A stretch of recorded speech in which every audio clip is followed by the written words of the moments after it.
नमस्कार दोस्तों, स्वागत है आपका चैनल गेलवे यूनिवर्सिटी में। दोस्तों आज हम बात करने वाले हैं glace trading India private limited का तीसरा क्लास यानी कि एसबीपी क्लास। जी हाँ दोस्तों, जिसको बोलते हैं सक्सेस बिल्डिंग प्रोग्राम, जिसका हिंदी होता है सफल भवन योजना।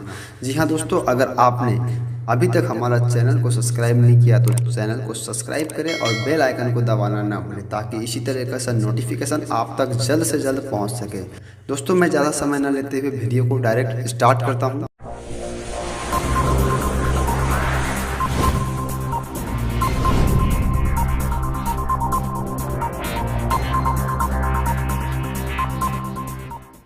दोस्तों आज का टॉपिक है एसबीपी यानी कि सक्सेस बिल्डिंग प्रोग्राम। दोस्तों सक्सेस बिल्डिंग प्रोग्राम का हिंदी होता है सफल भवन योजना। जी हाँ दोस्तों, अब इस सफल भवन योजना को और भी विस्तारित रूप से जानें। दोस्तों सफल भवन योजना का अर्थ ये होता है, सबसे पहले सफल का यानी कि सक्सेस का डिफिनेशन हम जानते हैं। सक्सेस किसे कहते हैं, व्हाट इज सक्सेस।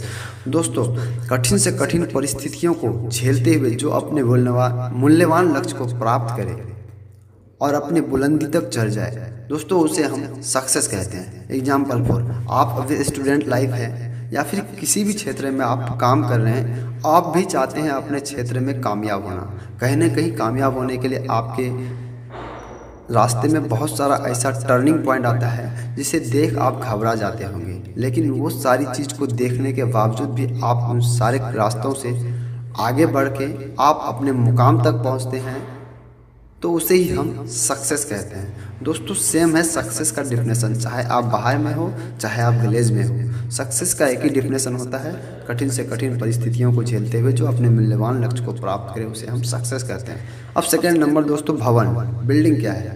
दोस्तों भू धरातल पर बनी एक ऐसी इमारत जिसमें गिट्टी, छड़, सीमेंट, ईंटों का मिश्रण से बना हो और जिसके क्षेत्र छाया में हम जीव जंतु अपना जीवन यापन करते हैं, उसे हम बिल्डिंग कहते हैं।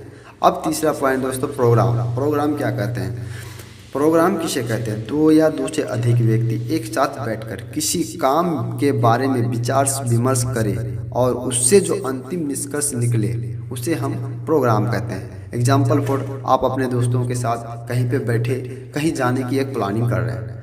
कुछ दोस्तों का कहना होता है कि हम ये करेंगे, कुछ दोस्तों का कहना होता है कि हम वो करेंगे, और कभी कभी ऐसा होता है कि सारे दोस्त का कहना एक ही होता है, तो वो होता है निष्कर्ष।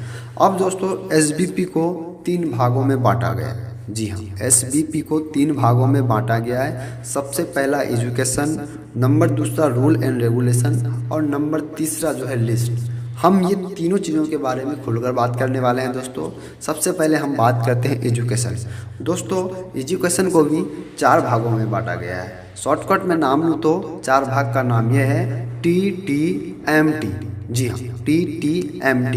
T for training class, T for tap record, M for meeting class and T for training books. दोस्तों ये चारों TTMT का मतलब हम विस्तारित रूप से समझेंगे। सबसे पहले हम जो है ट्रेनिंग क्लास के प्रति जानेंगे। दोस्तों ट्रेनिंग क्लास क्या है, सबसे पहले आपने इस बिजनेस को ज्वाइन करते वक्त ऑफिस गए होंगे। ऑफिस में आपको BEC क्लास चला होगा, जिस क्लास को हम बोलते हैं बिजनेस एजुकेशन क्लास, यानी कि व्यापार शिक्षा अधिनियम। सेकंड क्लास दोस्तों psychology of the guest and future of direct marketing. दोस्तों इस क्लास में आपको बताया होगा कि सलाह किस इंसान से लेना चाहिए, नहीं लेना चाहिए, आपके फ्यूचर में आज के डेट में क्या इनकम होनी चाहिए, बहुत सारा टॉपिक इस क्लास में आपको बताया गया होगा। अब जो तीसरा क्लास आता है दोस्तों, वो तीसरा क्लास है सक्सेस बिल्डिंग प्रोग्राम, जिसे आप अभी अटेंड कर रहे हैं। अब दोस्तों नेक्स्ट जो है चौथा क्लास वो है हाउ टू अप्रोच, यानी कि बातचीत करने का तरीका। दोस्तों अब आपको लगता होगा कि आपको बात करने नहीं आता है। मैं दोस्तों आपसे ये नहीं कह रहा हूँ कि आपको बात करने नहीं आता है, आपको भी बात करने आता है। इस दुनिया में, इस संसार में जितने भी लोग हैं सबको बात करना आता है, लेकिन बात करने का भी दोस्तों एक तरीका होता है। जैसे एग्जाम्पल फॉर, आप सीधा सिंपल में मानिए किसी बड़े बुजुर्ग को अगर आपको सीट में बैठने के लिए देना है, अगर आप उससे कहेंगे कि आइए अपना पिछवाड़ा यहाँ सीट पे रखिए, तो क्या उस इंसान को बुरा लगेगा या नहीं। अगर उसी जगह पे आप उस बुजुर्ग इंसान को आप कहते हैं अंकल जी आइए इस चेयर पे बैठिए, बैठना और अपना पिछवाड़ा रखना बात दोनों बराबर है, लेकिन बात करने का तरीका दोनों अलग है। तो इसी को दोस्तों बोलते हैं बात करने का तरीका। तो सेम कंडीशन दोस्तों, आप जिस कंपनी में आए हैं, इस कंपनी का व्यवहार कल्चर के माध्यम से आपको उस तरीके से बात भी करना पड़ेगा। अब बात करें दोस्तों नेक्स्ट, प्रोटेक्ट योर मैसेज, यानी कि संदेश भेजने के तरीका। दोस्तों संदेश भी बहुत तरह का होता है, मोबाइल से भेजना, हाथों से भेजना, गुफ्तगू भेजना, बहुत तरह का संदेश होता है। और एक संदेश दोस्तों ये होता है कि आप जिस तरह से अपने माँ बाप के साथ सलूक करेंगे उस तरह से आपका भी बाल बच्चा आपके साथ सलूक करेगा। एग्जाम्पल फॉर दोस्तों, एक कहानी के माध्यम से आप समझने की कोशिश करें। एक बार की बात है, एक शराबी का बच्चा एक गेंद खरीदने गया दुकान। गेंद खरीद के वो बाजार से आ रहा था। आते दौरान उसका गेंद एक नाला में गिर गया। उसका गेंद, नया गेंद एक नाला में गिर गया दोस्तों, गंदा नाला में। और उस गंदा नाला से उस गेंद को वो लड़का बार बार उठाने की प्रयास कर रहा था, लेकिन उस गेंद को उठा नहीं पा रहा था। उसी बीच उसकी मम्मी ने उसे गेंद उठाते देख लिया और उसकी मम्मी झट से आया और उसकी मम्मी उसको उठा लिया। बोला, बेटा गंदा नाला से सामान उठाया नहीं करते, इस गेंद को छोड़ दो, मैं तुम्हें नया गेंद खरीद कर दूंगा। दोस्तों अपने मम्मी की बात को सुन के वो बच्चा उस गेंद को उठाना छोड़ दिया। वो मम्मी अपने बच्चे को लेकर घर चला गया। बाप तो उसका शराबी था, लेकिन अब नेक्स्ट दिन देखिए, उसका बाप दारू पी के उसी रास्ते से गुजर रहा था और नशे के हालात में उसी नाले के अंदर गिर गया। जी हाँ, नशे के हालात में उसी नाला के अंदर उसका बाप गिर गया।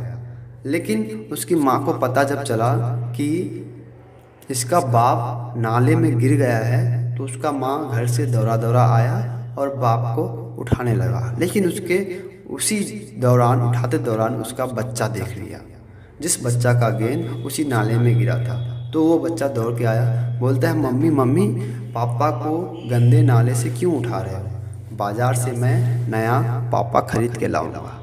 तो दोस्तों इसे बोलते हैं प्रोटेक्ट योर मैसेज। अगर उसकी मम्मी उसे अगर वो गेंद उठाने को कहता तो आज इसका बेटा उसको अपने बाप को उठाने के लिए मदद करता। तो ये मैसेज कहाँ से मिला? ऊपर से मिला, अपने माँ बाप से मिला। अगर उसका माँ, उसका बाप अपने बच्चों को सही सलाह देगा, सही राय देगा, सही विचार देगा, सही चीज़ दिखाएगा, तो आने वाला जनरेशन उसका भी सही होगा। तो ये हुआ दोस्तों प्रोटेक्ट योर मैसेज। अब बात करें दोस्तों next, power of team work. दोस्तों पावर ऑफ टीम वर्क क्या है?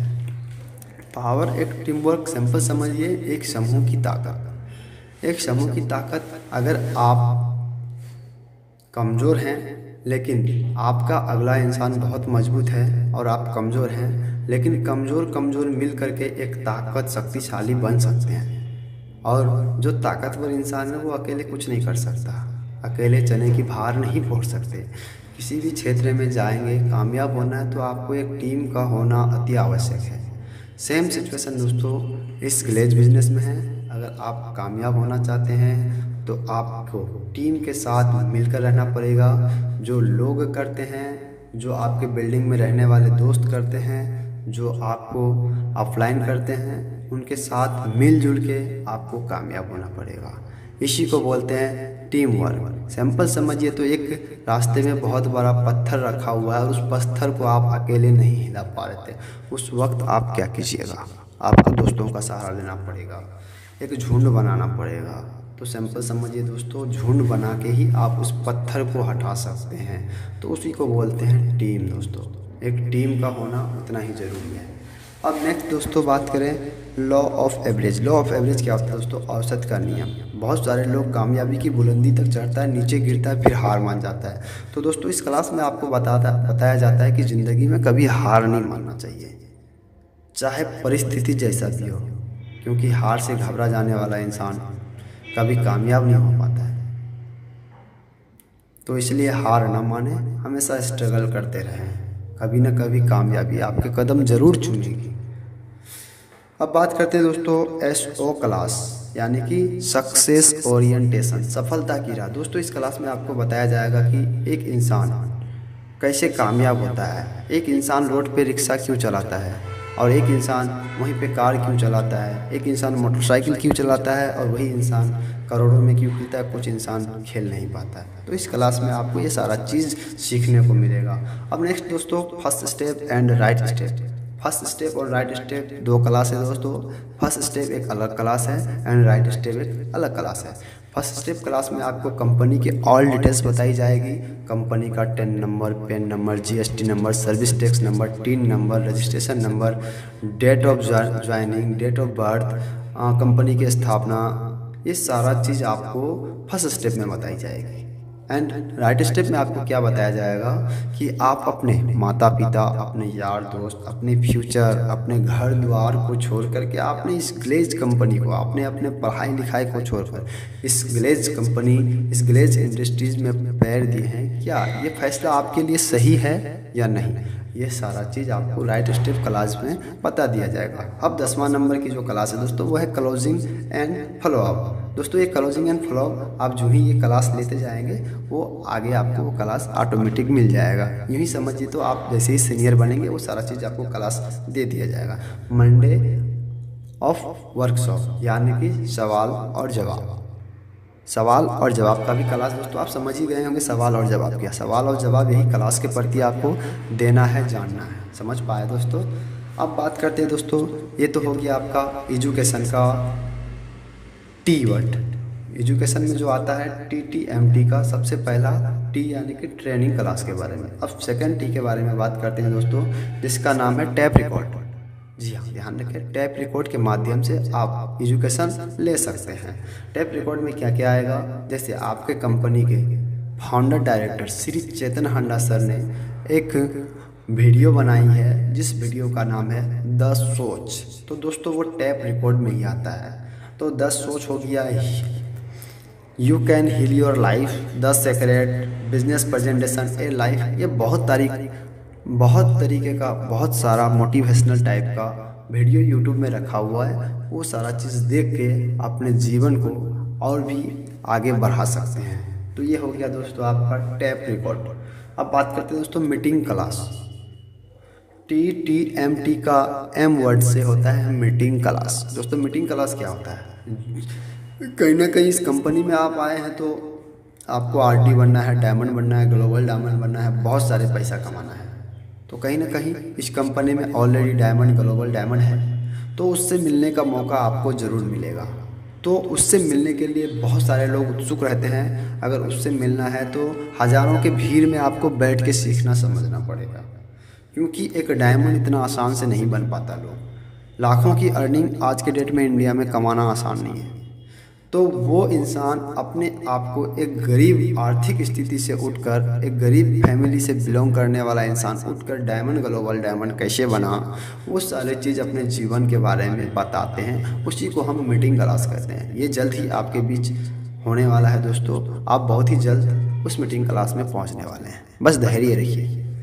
अब बात करते हैं दोस्तों TTMT का M तो हो गया, अब लास्ट टी क्या होगा दोस्तों। लास्ट टी का मतलब होता है दोस्तों ट्रेनिंग बुक्स। जी हाँ, आपके कंपनी में ट्रेनिंग बुक्स भी अवेलेबल है। आप ट्रेनिंग बुक्स के माध्यम से भी एजुकेशन ले सकते हैं। जैसे जिस प्रकार से है आपके ट्रेनिंग बुक्स में गैलवे पत्रिका, sales marketing plan, GC success story, product catalogue, how to build your business, ethics, rule and regulation, business tools, ये बहुत सारे तरह का किताब है। तकरीबन 7 से 8 प्रकार का किताब है। उस किताब को आप आराम से पढ़ के आप अपने अंदर एजुकेशन ला सकते हैं। तो दोस्तों ये रहा आपका टोटली एजुकेशन का पॉइंट। अब दोस्तों एजुकेशन तो ख़त्म, अब चलते हैं रूल एंड रेगुलेशन। दोस्तों रूल एंड रेगुलेशन क्या होता है दोस्तों, आपको बाहर की दुनिया में भी रूल और रेगुलेशन का पता होगा, लेकिन आप जिस जगह पे आए हैं, जिस क्षेत्र में आए हैं, इस जगह पे भी कुछ ना कुछ रूल और रेगुलेशन है। दोस्तों रूल रेगुलेशन को 3 भागों में बांटा गया है। सबसे पहला रूम, नंबर दूसरा रोड, और नंबर तीसरा जो है वो है ऑफिस।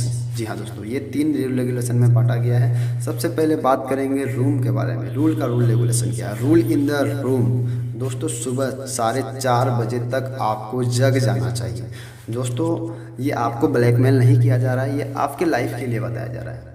आज के डेट में king Khan, mister Salman Khan, mister Shahrukh Khan, ये सभी लोग अभी हर एक सेकंड में लाखों रुपए कमा रहे हैं, लेकिन ये लोग का उठने का जो समय है 4:30 बजे, 3:30 बजे, यानी कि सूर्योदय से पहले ये लोग उठते हैं। सूर्योदय से पहले उठने वाले इंसान हमेशा कामयाब होते हैं। अगर आप कामयाब होना चाहते हैं तो सूर्योदय से पहले ही आप उठें। सूर्य को उदय होने से पहले आप उठेंगे तो आपके अंदर वो तरोताज़ा सांस मिलेगा, बाहर की हवा मिलेगी, आपके अंदर ताजगी महसूस होगा दोस्तों। तो इसलिए हर एक इंसान को सुबह 4:30 बजे तक जग जाना चाहिए। हमें अपने बिस्तर को फोल्ड ज़रूर कर लेना चाहिए दोस्तों। कुछ लोग यहाँ पे होते हैं जो अपने बिस्तर को फोल्ड करने के लिए अपने अपलाइन के ऊपर छोड़ देते हैं। जी बिल्कुल ऐसा ना करें, क्योंकि जिस जगह पे आप काम करने आए भाई साहब, यहाँ पे आपके माता पिता नहीं है कोई। जिस तरह से आप काम करने आए हैं उस तरह से आपके अपलाइन, आपके डाउनलाइन, आपके यार दोस्त, रूम पार्टनर सभी लोग अपने माँ बाप को छोड़ के इस जगह काम करने आए हैं। तो ये सारा चीज़ गलती मत करें कि आप सोकर उठे बिस्तर को ऐसे ही छोड़ दें, बिल्कुल ना करें। अपना बिस्तर खुद से फोल्ड कर लें। उसके बाद हमें अपने रूम में अगल बगल ताक झांक नहीं करना चाहिए दोस्तों। जी बिल्कुल, आपके रूम के आसपास हो सकता है कुछ लड़कियां रहती होंगी, कुछ फैमिली का रूम रहता होगा। तो हमारा ये गांव नहीं है कि आप सॉल्यूशन निकाल लीजिएगा। हो सकता है आपको देखने के वजह से कुछ लोग आपके ऊपर डाउट करें और आपके ऊपर दबाव डाले, उल्टा पुल्टा बके, तो आपको भी अच्छा नहीं लगेगा। हो सकता है आपके वजह से आपके सीनियर अपलाइन को सुनना पड़े ये सारी चीज़। तो ऐसा ना करें, अपने रूम के अगल बगल ताक झांक ना करें, क्योंकि बहुत सारे लोग रहते हैं और ये अपना एरिया नहीं है। अब बात करें दोस्तों, चौथा नंबर, रूम में अपलाइन को इज्जत देना चाहिए। जी हाँ दोस्तों, रूम में अपलाइन को बिल्कुल इज्जत दें, क्योंकि अपलाइन जो होता है वो भगवान का रूप होता है। भगवान का रूप इसलिए होता है, कहीं ना कहीं आपसे 2 दिन 4 दिन 1 घंटा, सवा घंटा या फिर 2 मिनट पहले ही आया हो। क्या पता हो सके वो इंसान जो चीज़ सीख के रखा हो आप वो ना सीख पाए हो। तो इसलिए अपलाइन को हमेशा इज्जत दीजिए। अगर आप अपने अपलाइन का रिस्पेक्ट करेंगे, इज्जत करेंगे, तो वो इंसान आपको ज़रूर कामयाब करेगा। रूम को साफ़ सुथरा रखना चाहिए। रूम में नशीले पदार्थ वस्तु का उपयोग यूज नहीं करनी चाहिए दोस्तों। रूम में नशीला पदार्थ का सेवन ना करें, बेकार चीज़ है, इससे माहौल ख़राब होता है, आपकी कल्चर गंदा होता है, क्योंकि आप एक प्रोफेशनल काम करने आए हैं। समझ पा रहे ना? तो आपके लिए ये सारा चीज़ नहीं है। ये तंबाकू, खैनी, बीड़ी, गुटखा, ये सब किसके लिए है? किसान लोग जो ईटा पत्थर उठाते हैं, मजदूर लोग, लेबर लोग, उन लोगों के लिए है। लेकिन आप एक पढ़े लिखे इंसान हैं, आप एक प्रोफेशनल वर्क करने आए हैं। कहीं ना कहीं आपका कल्चर कुछ अलग ही हटके होना चाहिए, आपके अंदर एक चेंजिंग होनी चाहिए, तब तो लोग आपसे मिलना चाहेगा ना। भाई साहब, जितने भी लोग खैनी, गुटखा, तंबाकू खा रहे हैं, प्लीज़ आप छोड़ दें तो बेहतर होगा, क्योंकि वो आपको एहसास नहीं होता कि आपका मुंह कितना गंद कर रहा है। आप कभी पूछिएगा किसी से कि भाई साहब मेरा मुंह गंद कर रहा है, मैं खैनी खाता हूँ, तो दिल से बताएगा वो इंसान बहुत गंदा गंद करता है आपका। तो इसलिए वो सब खाना छोड़ दें। जिस चीज़ को आप आदत लगाए हैं उस चीज़ को आप ज़रूर छोड़ सकते हैं दोस्तों। यहाँ तक रहा रूल इन द रूम। अब बात करें दोस्तों next, rule on the road. जी हाँ, rule on the road. Road पर चलते समय किन किन बातों का ध्यान रखना चाहिए दोस्तों। सबसे पहली बात तो रोड में झुंड नहीं बनाकर चलना चाहिए। झुंड बनाकर बिल्कुल ना चलें रोड पे दोस्तों। झुंड बनाकर चलने से क्या होता है कि आप सभी लोग गपास्टिंग करते होंगे, गप वगैरह में, यानी कि बातचीत करने में लगे होंगे। हो सकता है उधर से कुछ आके कहीं पे आपको कुछ कर दे, एक्सीडेंट हो जाए, कोई कार गाड़ी कुछ भी, तो एक के वजह से सभी लोग बदनाम हो सकते हैं, सभी लोग परेशान हैरान हो सकते हैं। तो इसलिए बेस्ट रहेगा झुंड बनाकर ना चलें। रोड में हेडफोन का इस्तेमाल ना करें। हेडफोन का इस्तेमाल करने से क्या होगा आपको ही पता है। गाना लगा दीजिएगा, चलिएगा, पीछे से हॉर्न भी मारेगा, सुनाई नहीं देगा, लास्ट में आप ही ठोका जाइएगा तो बदनाम कीजिएगा गाड़ी वाले का। जी ऐसा बिल्कुल ना करें। रोड में हेडफोन का यूज नहीं करना चाहिए। रोड में सीनियर से हाथ नहीं मिलाना चाहिए दोस्तों। जी हाँ, ये मेन इंपॉर्टेंट बात है। रोड पे खास करके सीनियर से हाथ इसलिए नहीं मिलाना चाहिए क्योंकि हम जानते हैं कि ये हमारा सीनियर है, आप जानते हैं कि ये हमारा सीनियर है, लेकिन जो यहाँ के लोकल लोग हैं वो नहीं जानते कि ये सीनियर है। उसके मन में एक यही ख्याल होता है कि ये कितना बड़ा इंसान है जो इससे लोग दूर दूर से हाथ मिलाने आता है। उसके मन में नेगेटिव ख्याल आता है, तो हो सकता है उसको ब्लैकमेल करे या उठा ले या कुछ भी करे, तो ये सारा प्रभाव अपने अपलाइन सीनियर के ऊपर पड़ सकता है। तो हाथ ना मिलाएं तो बेस्ट रहेगा। आज की डेट में गांव समाज में किससे लोग हाथ मिलाता है? बड़े बड़े अफसर से जल्दी कोई हाथ नहीं मिलाता है। तो जिस जगह पे आप आए, कहीं ना कहीं ये भी तो एक प्रकार का गाँव है ना। अगर आप किसी भी अपलाइन से हाथ मिलाएंगे इतने बड़े आदमी होकर के, तो फिर आप समझ ही रहे, समझदार के लिए इशारा बहुत ही है। अब बात करें दोस्तों, रोड में अपने साइड से चलना चाहिए। ये तो सभी लोग साइड से चलते हैं तो बेस्ट है, लेकिन लापरवाही ना करें, क्योंकि ज़िंदगी आपकी है भाई साहब। ये हो गया दोस्तों रूल ऑन द रोड। अब दोस्तों आते हैं rule in the office. Office जाते वक्त या ऑफिस में काम करते वक्त हमें किन किन बातों का यूज करना चाहिए, इस्तेमाल करना चाहिए। ऑफिस में हम लोगों को 30 मिनट पहले चलना चाहिए। जी हाँ, ऑफिस 30 मिनट पहले ये इसलिए जाना चाहिए, हो सकता है आपका कुछ डॉक्यूमेंट्स और रूम में छूट गया हो, आपके आइडेंटिटी रूम में छूट गया हो, आपका कोई पर्सनल ऐसा चीज़ हो कि रूम में छूट गया हो, और आप अगर लेट से जाएंगे तो आपको ऑफिस से आने का मौका नहीं मिलेगा। तो हो सकता है आप सीनियर पर्सन से डांट भी सुन सकते हैं। तो अपना भाई कैरेक्टर अपने हाथ में है, काहे बर्बाद करेंगे। आप अभी नया हैं तो अपना कैरेक्टर बनाइए। तो इसलिए आधा घंटा पहले पहुंचिए, माहौल बनाइए, तब जाके कुछ आगे कीजिए। पहुंचते समय गेट को नमस्कार करना चाहिए। दोस्तों वो तो आपके ऊपर बात है, आप नमस्कार करो या मत करो, लेकिन करने से बेहतर होता है, क्योंकि जिस ऑफिस में आप घुस रहे हैं वहीं से आपकी अर्निंग होने वाली है, वहीं से अपने माँ बाप को कमा के खिलाने वाले हैं, घर पे सुख शांति देने वाले हैं। ऑफिस में अपने सीनियरों से हाथ मिलाना चाहिए। जी हाँ दोस्तों, सीनियरों से हाथ मिलाना चाहिए, नमस्कार प्रणाम करना चाहिए। इसलिए करना चाहिए, कल के डेट में आप अगर किसी भी चीज़ में मुसीबत में पड़े रहते हैं तो वो ऑफलाइन आपका ज़रूर सपोर्ट करेगा, जिससे आप हाथ मिलाएंगे। बहुत सारे SD RD daily global diamond बहुत सारे सीनियर पर्सन लोग रहते हैं, उस जगह पे हाथ मिलाए, प्रणाम करें, नमस्कार करें। इससे आपका संस्कार भी बढ़ेगा, दोस्ती भी बनेगी। और दूसरी बात दोस्तों, लास्ट जो है, ऑफिस में सारे काम लाइन में लग कर करनी चाहिए। जितना भी काम होता है डिसिप्लिन के साथ लाइन में लग कर ही करें, ज़्यादा ओवर स्मार्ट नहीं। ऐसा नहीं कि आप पुराने हो गए तो आप आगे बढ़ेंगे, नहीं, ऐसा ना करें तो बेटर रहेगा। लाइन से सिस्टम से काम करें।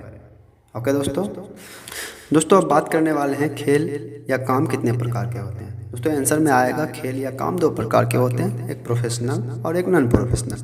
प्रोफेशनल हम उसे कहते हैं वो खेल या काम जिसमें नियम शर्त मान सम्मान रुपया पैसा पाया जाए, उसे हम प्रोफेशनल कहते हैं। जिस कंपनी में आप आए हैं, जिस सेक्टर पे आप आए हैं, जिस इंडस्ट्रीज में आप आए हैं दोस्तों, इस जगह पे हर वो चीज़ आपको मिलेगा जो सारी चीज़ अभी मैं आपको बताया।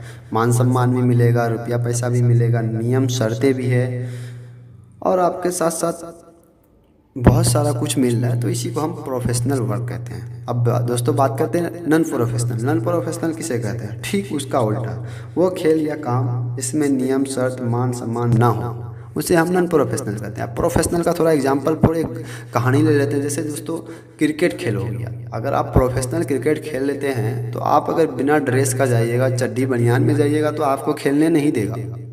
वही चीज़ अगर आप नॉन प्रोफेशनल में करते हैं तो आप खेल सकते हैं। जैसे विराट कोहली, रोहित शर्मा, क्या आप कभी वो लोग चड्डी पैंट या किसी चीज़ बनियान में वो लोग कभी फील्ड में नहीं उतर सकता है। वो लोग का प्रोफेशनल क्या है कि आपको ड्रेस कोड के साथ ही खेलने के लिए जाना है। तो ये भी दोस्तों एक प्रोफेशनल वर्क है। समझदार के लिए इशारा ही काफ़ी है। तो दोस्तों बहुत ज़्यादा वक्त हो गया, अब सीधे चलते हैं दोस्तों तीसरा पॉइंट, यानी कि सबसे पहला एजुकेशन, नंबर दूसरा रूल एंड रेगुलेशन, और नंबर तीसरा लिस्ट। एजुकेशन और रूल एंड रेगुलेशन तो ख़त्म हो गया, अब तीसरा में चलते हैं लिस्ट। दोस्तों लिस्ट बनाना ज़रूरी क्यों? जी हाँ, लिस्ट बनाना ज़रूरी क्यों? मैं आपको बता दूं, लिस्ट बनाना इसलिए ज़रूरी है, इससे पहले भी मैं बता चुका हूं कि लिस्ट बनाना इसलिए ज़रूरी है दोस्तों। अगर आप किसी भी फैक्ट्री में काम करते हैं, किसी भी कारखाने में काम करते हैं, उस जगह पे कोई भी चीज़ बनता है तो बनने से पहले एक कच्चा माल का होना अति आवश्यक है। जी हाँ, कच्चा माल का होना अति आवश्यक है, जिसको बोलते हैं खाम माल। दोस्तों सेम कंडीशन, अगर आप गलेज में कामयाब होना चाहते हैं, बड़ा इनकम करना चाहते हैं, बड़ा पैसा कमाना चाहते हैं, तो आपको लिस्ट बनाना ज़रूरी है। दोस्तों इस कंपनी का कच्चा माल और खाम माल आपका लिस्ट है। दोस्तों लिस्ट कैसा बनाना चाहिए? सबसे पहले दोस्तों बात करें लिस्ट का फुल फॉर्म क्या होता है। List, L for long, I for important, S for success, T for target. List लंबा होना चाहिए, इम्पोर्टेंट होनी चाहिए, सफल लोगों की लिस्ट होनी चाहिए, और टारगेट के हिसाब से लिस्ट होनी चाहिए। दोस्तों लिस्ट हम किसे कहते हैं? अब समझे इस चीज़ को, लिस्ट हम किसे कहते हैं? किसी कोरे कागज़ पर किसी पर्सन या फिर किसी व्यक्ति वस्तु के नाम को सजा धजा कर लिखने को ही लिस्ट कहलाता है। जैसे एग्जाम्पल फॉर दोस्तों, आपके घर में शादी हो रहा है, कितने लोगों को इनवाइट करना है, ये सारा चीज़ आप एक डायरी पे लिखते हैं सजा के, इतने इतने लोगों को इनवाइट करना है, उस चीज़ को हम लिस्ट कहलाते हैं। दोस्तों लिस्ट को 2 भागों में बांटा गया है। सबसे पहला फ्रेंडशिप, दूसरा रिलेशनशिप। दोस्तों फ्रेंडशिप का मतलब क्या हुआ कि अपने दोस्त यार में जितने भी सारे लोग हैं उसका नाम, मोबाइल नंबर। दूसरा में है रिलेशनशिप, जो आपके मामा का, मम्मी का, पिता का, भाई बहन, सगा संबंधी, ये सारा चीज़ जो आता है वो आ गया आपका रिलेशनशिप का। दोस्तों उन सारे लोगों का इस जगह पे लिस्ट भरना है नंबर के साथ। अब दोस्तों लिस्ट को 4 भागों में तोड़ा गया है। सबसे पहला हॉट मार्केट, नंबर दूसरा वार्म मार्केट, नंबर तीसरा कॉल मार्केट और नंबर चौथा फ्रेश मार्केट। दोस्तों सबसे पहला हॉट मार्केट क्या होता है? हॉट मार्केट किसे कहते हैं? दोस्तों हॉट मार्केट बराबर होता है 100% विश्वास करने वाला, और warm market 50%, call market 25%, fresh market 0%। Hot market हम उसे कहते हैं अगर आप रास्ते चलते कहीं पे अगर एक्सीडेंट हो जाते हैं, आपको झट से एक कॉल करने के बाद वो इंसान आपके पास पहुंच जाए तो उसे हम सिंपली समझिए हॉट मार्केट कहते हैं। अगर वहीं पे अगर आपको अगर टाल देता, आपका दोस्त बोलेगा अभी मेरा काम है, मैं 10 मिनट बाद आ जाऊंगा या 2 मिनट 5 मिनट बाद आ रहा हूं, तो उसे हम वार्म मार्केट कहते हैं, यानी कि 50% विश्वास करने वाला। अब 25% विश्वास करने वाला क्या? हाँ मेरा बच्चा गया है स्कूल से आएगा, उसको घर पे रख देंगे, तब हम आपको उठाने के लिए आएंगे, तो उसे बोलते हैं 25%। अब दोस्तों बात करते हैं फ्रेश मार्केट 0%। ये फ्रेश मार्केट एक ऐसा होता है दोस्तों, 0% भी होता है, एक 100% भी होता है। 0% इसलिए होता है कि आप फ्रेश मार्केट है, हो सकता है तो आप एक्सीडेंट हो गए हैं, एक्सीडेंट के हालात में गिरे हुए हैं और कुछ लोग आकर के आपको लूट के भाग गया, तो वो आपका फ्रेश मार्केट 0% हो गया। और कभी कभी क्या होता है कि आप एक्सीडेंट होके हैं लेकिन आपको कोई एक अनजान व्यक्ति उठाता है, हॉस्पिटल लेके जाता है, तो आपका हॉट मार्केट में तब्दील हो जाता है। दोस्तों ये रहा लिस्ट का 4 भागों में तोड़ा गया सॉल्यूशन। समझ पाए? Hot market, warm market, call market और फ्रेश मार्केट। Clear sir? समझ में आया? तो आप समझ में आया तो कमेंट जरूर करें। आप कितने लोगों का लिस्ट बना सकते हैं उतना का आप कमेंट जरूर करें, क्योंकि कहा गया है ग्लेज कंपनी में जितनी बड़ी आपकी लिस्ट होगी उतनी बड़ी आपको कामयाबी मिलेगी। चलिए दोस्तों अब बात करते हैं लिस्ट बनाने की प्रक्रिया। दोस्तों आप डिस्प्ले में देख रहे होंगे ये आप ही के कंपनी का लिस्ट है दोस्तों, और इस लिस्ट में सबसे पहले आपको लिखा गया है Glaze trading India private limited और हमारे चैनल का नाम भी लिखा हुआ है। दोस्तों नीचे लिखा हुआ लिस्ट, जिसका मतलब हिंदी होता है सूची, और दोस्तों जस्ट उसके नीचे लिखा हुआ है नेम, यानी कि इस जगह पे आपको अपना नाम भरना है। सबसे पहला ऊपर में देख रहे हैं दोस्तों, इस जगह पे ये जो है यहाँ पे नाम जो लिखा हुआ है, ये आपको अपना नाम लिखना है। आपको अपना नाम इसलिए लिखना है दोस्तों, कल के डेट में लिस्ट में कोई भी प्रॉब्लम आती है, किसी भी प्रकार का कोई समस्या आता है, तो आप लिस्ट इस नाम को पढ़ के आराम से ढूंढ सकते हैं। तो यहाँ पे अपना नाम लिखें और आप लिस्ट किस तारीख को भर रहे हैं वो तारीख लिखें। इस साइड राइट साइड में डेट दिया हुआ है दोस्तों, इस डेट में आप अपना डेट भरें जिस तारीख को आपने इस लिस्ट को तैयार कर रहे हैं।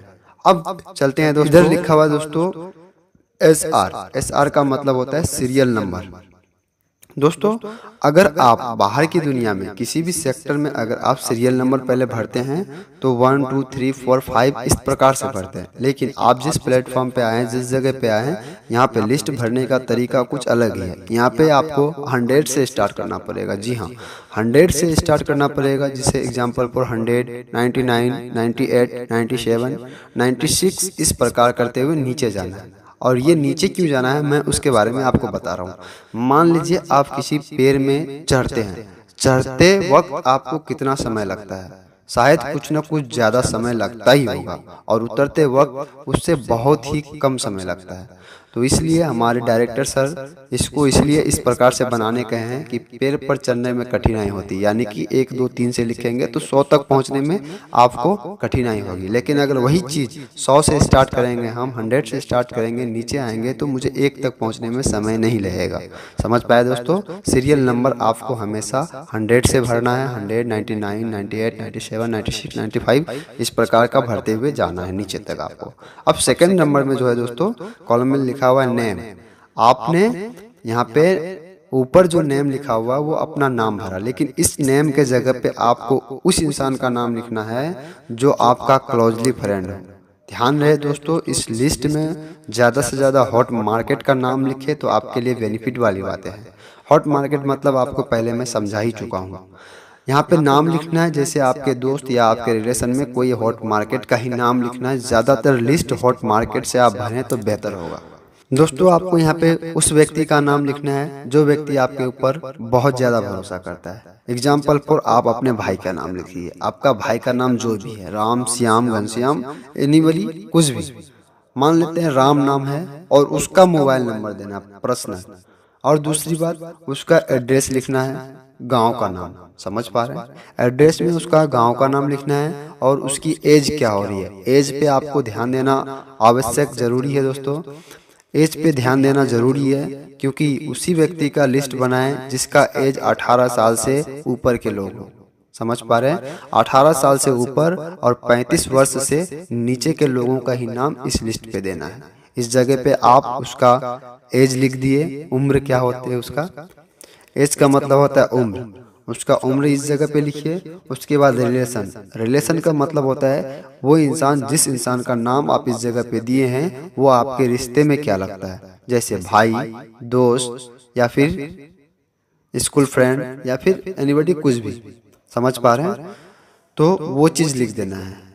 उसके बाद जो आता है दोस्तों ऑक्यूपेशन। ऑक्यूपेशन का मतलब होता है काम काज। ये लड़का काम काज क्या करता है। समझ पा रहे हैं? जैसे पढ़ाई करता है तो स्टूडेंट लिखना है, अगर किसी प्राइवेट सेक्टर में जॉब करता है तो पीवीटी जॉब लिखना है, या फिर फार्मर किसान है तो किसान लिखना है, या फिर एनीबडी कुछ ETC लिख सकते हैं आप। अब ट्रस्ट। ट्रस्ट मतलब क्या होता है दोस्तों कि वो आपके ऊपर कितना % विश्वास करता है। जी हाँ, ट्रस्ट मतलब होता है वो आपके ऊपर विश्वास कितना करता है। तो आपको मैं आपको बताया हूँ हॉट मार्केट, वार्म मार्केट और कॉल मार्केट। दोस्तों हॉट मार्केट का मतलब 50%, वार्म मार्केट का मतलब हॉट मार्केट का मतलब 100% और वार्म मार्केट का मतलब 50% और कॉल मार्केट का मतलब 25%। जिस इंसान का नाम आप इस जगह पे लिखे हैं, अगर वो आपके ऊपर 100% विश्वास करता है, कुछ भी आप कहें तुरंत झट से वो आपके पास आ जाए, उसे हॉट मार्केट कहते हैं। अगर वो इंसान आपके ऊपर 100% विश्वास करता है तो आप यहाँ पे हॉट मार्केट लिखे, यानी कि सिर्फ H लिखे। समझ पाए? ट्रस्ट, विश्वास में क्या भरना है दोस्तों? अगर 50% विश्वास करता है तो W लिखना है, और 25% विश्वास करता है तो C लिखना है। अब नेक्स्ट चलते हैं टाइम। ये टाइम क्या है दोस्तों? जिस इंसान का आप नाम लिखे हैं वो इंसान अगर ऑक्यूपेशन में स्टूडेंट है तो वो पढ़ाई करता होगा। सिंपली बात है, अगर ऑक्यूपेशन में स्टूडेंट दिए हैं तो वो पढ़ाई करता है, तो पढ़ाई कितना घंटा करता है?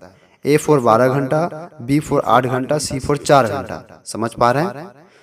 A फॉर 12 घंटा, B फॉर 8 घंटा और C फॉर 4 घंटा। अगर वो इंसान पढ़ाई में 12 घंटा समय देता है तो A लिखना है, अगर 8 घंटा समय देता है तो B लिखना है, या 4 घंटा समय देता है C लिखना है। अगर उस जगह पे कोई भी दोस्त आपका ऑक्यूपेशन में स्टूडेंट न रहे, प्राइवेट जॉब रहे, तो वहाँ पे भी वही आएगा। 12 घंटा अगर किसी भी काम में हाथ बटाता है तो वहाँ पे A लिखना है, वहीं पे 8 घंटा अगर काम करता है तो B लिखना है, और उसी जगह वो इंसान 4 घंटा काम करता है तो ओनली फॉर C लिखना है। अब मनी मतलब रुपया पैसा। ये रुपया पैसा खुद से कमाता है तो A लिखना है, अगर पिताजी का कमाई से खाता है या पिताजी इसका मैनेज करता है तो B लिखना है, या फिर ना तो पिताजी देता है ना अपना करता है, सिर्फ लोगों से, दोस्त से, यार से मांग करके खाता है, इधर उधर से खाता है, या फिर टाइम पास करता है तो C लिखना है। समझ पाए दोस्तों? तो ये रहा दोस्तों आपका लिस्ट बनाने का तरीका। आप ज़्यादा से ज़्यादा लोगों की लिस्ट बनाएं, हॉट मार्केट से लिस्ट बनाएं। अब दोस्तों ये जो आया लास्ट में रिमार्क, इस रिमार्क की बात करूं दोस्तों, रिमार्क वाला जगह को आपको छोड़ देना है, क्योंकि ये लिस्ट जो आप जमा करेंगे, वो जमा करने के बाद इस लिस्ट का जो चेक होगा, जो इंसान इस लिस्ट को चेक करेगा उसका यहाँ पे सिग्नेचर होगा। समझ पाए दोस्तों? तो ये रहा दोस्तों आज का आपका SBP क्लास, यानी कि सक्सेस बिल्डिंग प्रोग्राम। दोस्तों अगर आपको ये क्लास अच्छा लगा तो आप जरूर कमेंट करें, लाइक करें, और साथ ही साथ सब्सक्राइब भी करें, और ज़्यादा से ज़्यादा शेयर करें दोस्तों। हाँ, और एक बात बतानी थी, आप कितने लोगों की लिस्ट बनाएंगे वो भी आप कमेंट में मुझे जरूर बताएं। बाकी फिर मिलते हैं नेक्स्ट वीडियो में दोस्तों, तब तक के लिए best of luck. Thank you. Go railway.